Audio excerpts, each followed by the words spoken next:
अवताराचे अनेक कारण सुद्धा भगवंताने सांगितले। जब जब होई धर्म की हानी,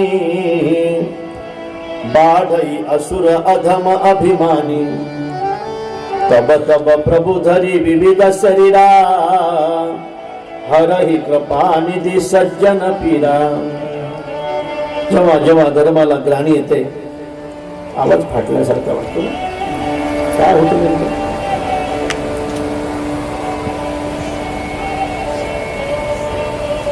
हरहि कृपा निधी सज्जन पीरा। ज्या ज्या वेळेला धर्माला ग्लानी येते त्या त्यावेळेला प्रभू या ठिकाणी अवतीर्ण होतात। हे प्रभूच्या अवताराचं कारण आहे। अनेक कारणाचा विचार आपण पाहला। अवतारती म्हणजे खाली येणे आणि आरोहती म्हणजे वर जाणे। काही लोक नेहमी मोठं होण्याचा विचार करतात, म्हणजे मोठं होण्याचा विचार करतात ते खरं म्हणजे लहान असतात म्हणून मोठं होण्याचा विचार करतात।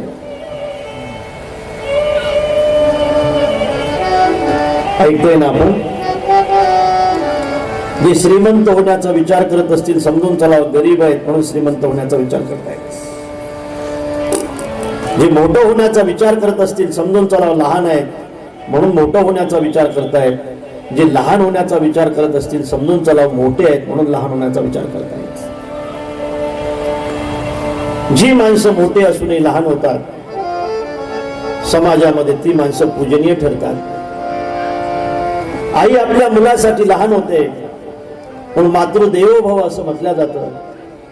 गुरुजी आपल्या विद्यार्थ्यासाठी लहान होतात म्हणून गुरुर ब्रह्मा गुरुर विष्णू असं म्हटलं जातं। आणि म्हणून लहान होणारी माणसं लहान कधी राहत नाही। लहान होणाऱ्या माणसाला समाज मोठं बनवत असतो।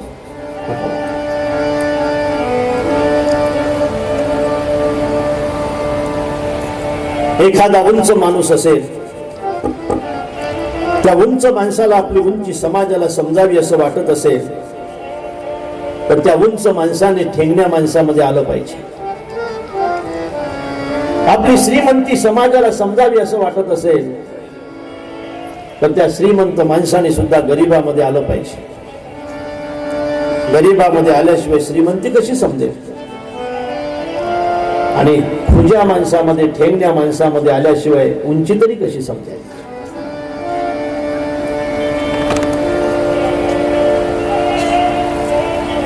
भगवान लहान होत आहेत, किती लहान होतात ते आपण पाहणार आहोत। तर लहान होते त्यावेळेला मोठ्या माणसाचं कौतुक होत असते। दृष्टांत सांगेल।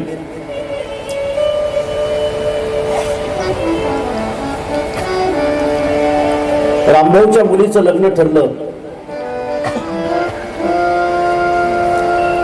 अत्यंत गरिबी होती, गरिबीमध्ये लग्न पार करायचं होतं। त्यांनी ठरवलं 10,000 रुपये घरचे होते, 10,000 रुपये व्याजाने त्याने काढले। 20,000 सगळं लग्न पूर्ण करायचं असं त्यांनी ठरवलं। त्यांनी आपल्या मुलीच्या लग्नाच्या पत्रिका तयार केल्या। पत्रिका गरीब होत्या। 200 पत्रिकेचा गठ्ठा त्याने असा समोर ठेवला। एक एक पत्रिका तो लिहित होता। इतक्या गरीब होत्या पत्रिका की एखाद्या वेळेला जास्त जोराने अक्षर काढायचा प्रयत्न केला तर खाटकन खड्डा पडेल सगळ्याच पत्रिकेला, इतक्या गरीब होत्या। एक एक पत्रिका तो लिहित होता। आठवणीने पत्रिका लिहित असताना त्याला आपल्या मित्राची आठवण आली। एकाच बेंचवर बसत होते, शाळेमध्ये बरोबर जात होते, एकाच सायकलवर बसून घरी येत होते, बरोबर शिदोरी खात होते।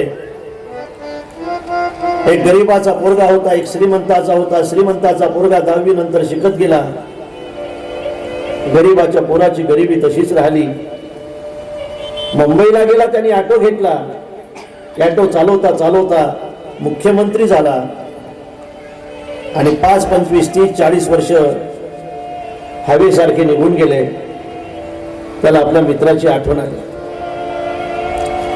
पत्रिका लिहिली आणि पत्रिका आता मुंबईला पोहोचली। मुख्यमंत्री साहेब बगीच्यामध्ये बसले होते।